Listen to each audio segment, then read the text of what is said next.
What's going on, guys? Welcome back to the channel. So you guys have requested this video. It is a recent video by Jimmy High Roller called the greatest MVP race of our time. So I'll be curious, who's in this MVP race and who he's comparing. Before we get into the video, guys, please hit that subscribe button to continue supporting Yass. Support us, guys. Let's do it. We are now just a few weeks away from the end of the 2025 NBA regular season. And by this point, the MVP race is usually all but wrapped up. But what do you do when there's two MVPs? History says you vote for the guy who is leading his team to the most wins of any team in a decade while putting up prime Michael Jordan numbers. Very clearly the best player on the best team, which should make this decision pretty obvious. Except it's not, because history has never seen a season like the one Nikola Jokic is having. It's better than this one, and this one, and this one. In fact, it is possibly the most impactful season anyone has ever had. Two all-time great campaigns and only one trophy. It is the greatest MVP race in recent history, and it has left voters completely torn, questioning what it even means to be the NBA's most valuable player. This is gonna be a good video.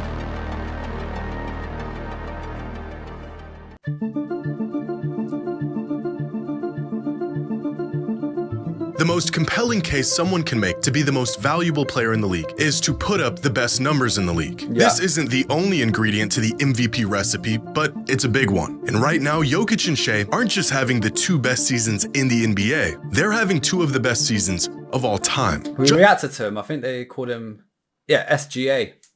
Yeah. So he's arguably the best right now. With Nikola. Just looking at some simple box score numbers, Nikola Jokic jumps off the screen like the obvious favorite. A near 30-point triple-double on nearly the best efficiency in the entire league. And the first player to ever be top 3 in points, rebounds, and assists. Numbers that make Shai's season look a bit pedestrian, despite being historic. 33, 5, and 6 on at least 60% true shooting is a stat line that has only been achieved by 3 other players in the history of the NBA. Michael Jordan, James Harden, and Luka Doncic across 5 different seasons. Although none of them were as efficient from the floor as Shai is this season. However, box score numbers by themselves have never been quite enough to compel voters. Of these 5 previous seasons, only one of them ended up winning the MVP, Michael Jordan in '88. And to pull it off, he had to also be the best defensive player in the league. In the case of Jokic, there's only been one season in modern NBA history that compares to his, Russell Westbrook in 2017. And that season, he was the runaway MVP, receiving 69 of the total 101 first-place votes. The glaring difference between these two seasons? The mile-wide gap in their efficiency. Nearly a decade and some of the most absurd statistical seasons later, and the upgraded version of Westbrook's MVP season not only doesn't warrant a runaway victory for the award, it may not even win it. But these numbers hardly even scratch the surface of the impact and value these two provide every game. If we take a deeper look into some of their more advanced numbers, we can see just how remarkable Shai and Jokic have been this season and why the MVP race is as close as it is. To put into perspective the caliber of season these two are having, LeBron at his absolute statistical peak had a box plus minus of 13.24. Steph Curry at his absolute best had a BPM of 11.94. This season, Jokic has a box plus minus of 13.21 and Shai is at 11.58. And look how many times he's won it. My God. Jokic is a beast. Yeah, he really Choosing is. between Jokic and SGA this season is like picking between 09 LeBron and 2016 Steph. Good luck. For the last half-decade, Jokic has led the league in just about every advanced metric by about a mile. But this season, Shai has threatened Jokic's spot and even dethroned him at times as the best player in the league. A feat that, in and of itself, is probably the most impressive thing he's done all season. On any given night, either one of them can look like the most impactful player on the planet. And even looking at advanced numbers, the edge is only slightly in Jokic's favor. Crafted NBA has Jokic as the best player in the NBA this season, with Shai right behind him, and then a really big gap, and then everyone else. Estimated plus minus, on the other hand, has Shai as the best player in the league this season, with Jokic right behind him, and then huge gap, everyone else. A quick glance at any of these catch-all statistics will tell you that Jokic and SGA are both historically and almost equally as dominant this season. Fortunately for those who are put to the difficult task of choosing between Jokic and SGA for MVP, these numbers have never been a direct indication of who will or who should win the award. Over the last 2 decades, the best or most impactful player in the NBA in any given season, according to some of the best advanced metrics, ended up winning the MVP award only about half of the time. Many times, these are cases where the individual numbers were backed with regular season team success. But rarely have the numbers alone, regardless of how great they were, been enough to be crowned the most valuable player in the league. In fact, if putting up the best stats automatically made a player the MVP, voting for the award wouldn't even be necessary. So in terms of sheer... That's what makes it so difficult, because don't get me wrong, stats is a very good indicator and you want to use stats, but it's not the make or break all. Like, there's some bad stats out there. For example, I think it was a WNBA player, Angel, I think it was. Angel Reese? Oh, yeah. She has like, I don't know, it was a stat like the most rebound shots in or something like that. But then a lot of people commenting in reply to that in our video saying the reason why she's number one in that because she misses the most shots and then she has to go save it. So like statistically, yeah, she might look impressive in that sense, but it's a double-edged sword, and I'm sure there's other stats like that which kind of... And I remember we was watching Caitlin Clark versus Angel Reese. They said that because she misses a lot of the shots. Yeah, that's what I was saying. She spends more time on the court trying to improve Oh, her okay, yeah. stats. So basically, stat padding is what they call it. So yeah, valid point. So these are things. I'm not saying these guys are doing that, but like, it's sometimes you've got to take a stat with a grain of salt, as they say. Your individual numbers, there isn't a very compelling case to be made in either direction. Jokic's numbers are better, but without more context, their dominance from game to game is virtually the same. You need context. So we need to add it. more context. Yeah. How are these performances impacting their team? And to what extent does their historic production lead their team to success? This will be good.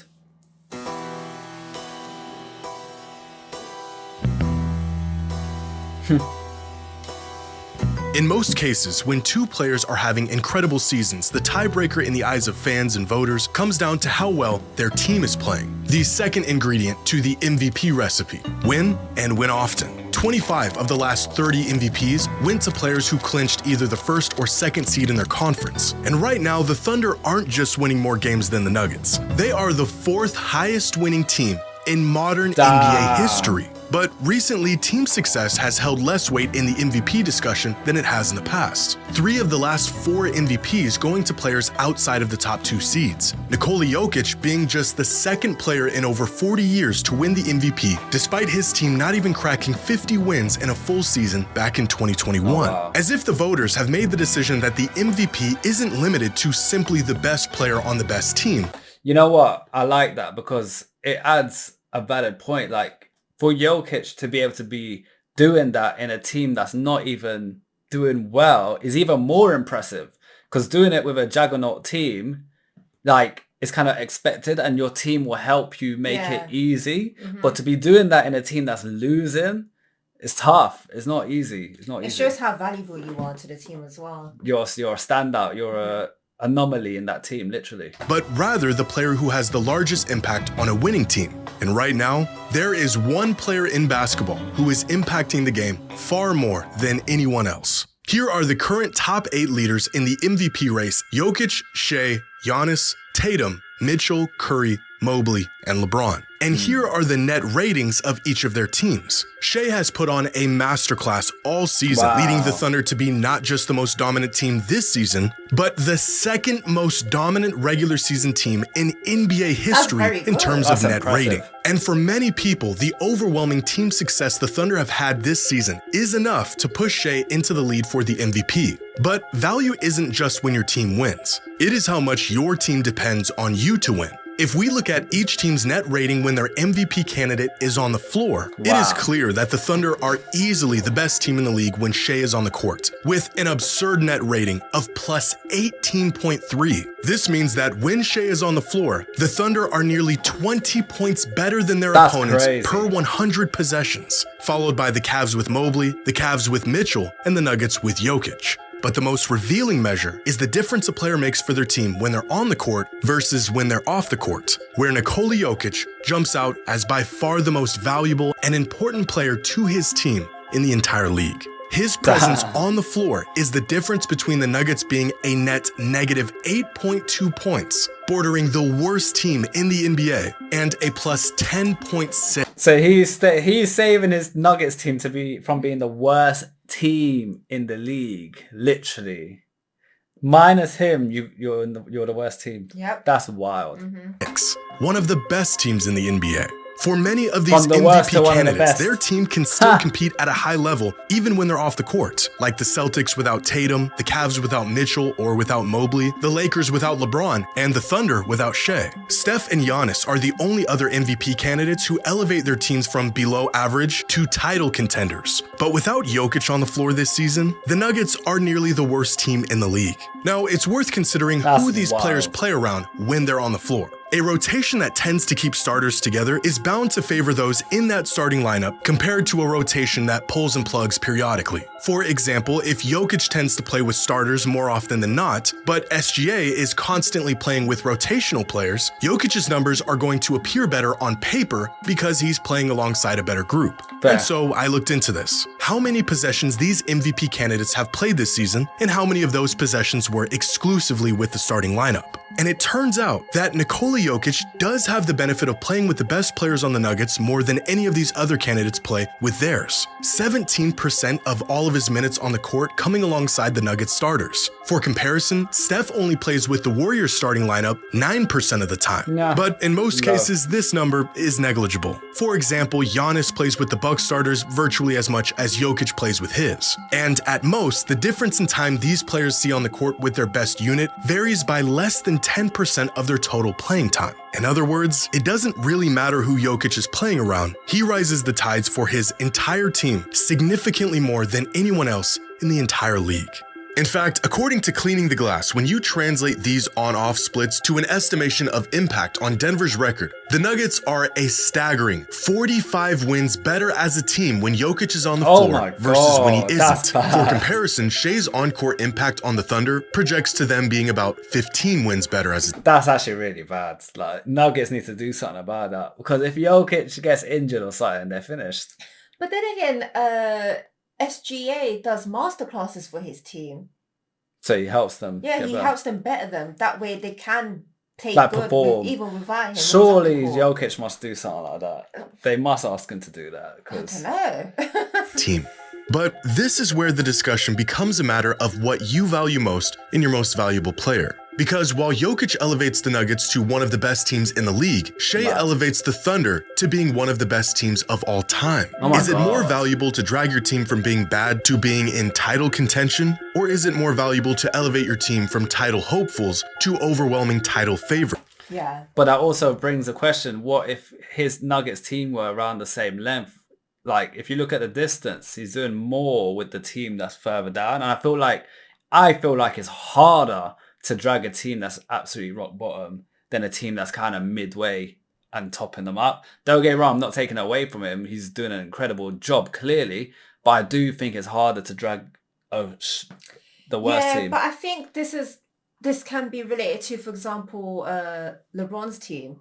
When they say when someone new goes to LeBron's team, he's got the LeBron effect or something like that. Where he kind of overshadows everyone. Yeah. So I feel like, yeah, I get Jokic is pushing the team, which is amazing and it's great. But then how is he benefiting the team? Like, the team's crap without him when he's off the pitch. Whereas Shea, he's doing masterclasses for his team. So it's kind of like a leader. He's taking care of his team because he wants them to perform when he's off the court. He might be part of the reason they're that high with those masterclasses, you know? These are all things you got to consider. Yeah, but the numbers he's putting down, Jokic is outstanding. Yeah, crazy. Yeah. This is essentially what the MVP race is boiling down to. A player with ungodly numbers propelling his team to compete at a level they have no business being at, or a historically great scoring juggernaut who is the sole leader of the best team in recent history. And the answer to this question may boil down to a third and final ingredient to the MVP award. A factor that is often ultimately decided who has won in the past and will more than likely be the deciding factor this season.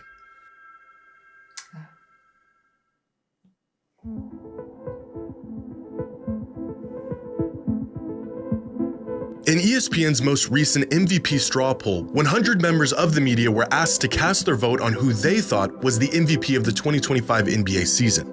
The results? Within the top 5, Donovan Mitchell received 0 first-place votes. No. So did Tatum, and so did Giannis. Nikola Jokic received 30, and Shai Gilgeous-Alexander received 70 of the 100 first-place votes. So far, the media has spoken, and they think Shai is this season's most valuable player. But in more recent surveys asking players, NBA executives, and NBA analysts, out of the 25 votes that were casted, 18 were in favor of Jokic, and only 7 voted for Shai. Which brings us to our third ingredient in the MVP, narratives. Beyond what you do on the court, the story has to be in your favor as well. And at the moment, every narrative is beaming directly at Shai Gilgeous-Alexander to become this season's most valuable player. First and foremost, he is the best player on the best team, a formula that has led to more MVPs than any other. While Jokic is fighting the uphill battle of voter fatigue, Shai is ripe to receive his first MVP. He's not just having a great season, he's having an all-time great individual season. He plays both sides of the ball, he is the leader of the NBA's brightest young team, and in a league that's been searching for a fresh face, Shai is front and center. SGA has what I consider to be the perfect MVP resume this season. He checks every single box for what you would want in your most valuable player. He has the marquee performances, he has the momentum, he has the caliber, and of course,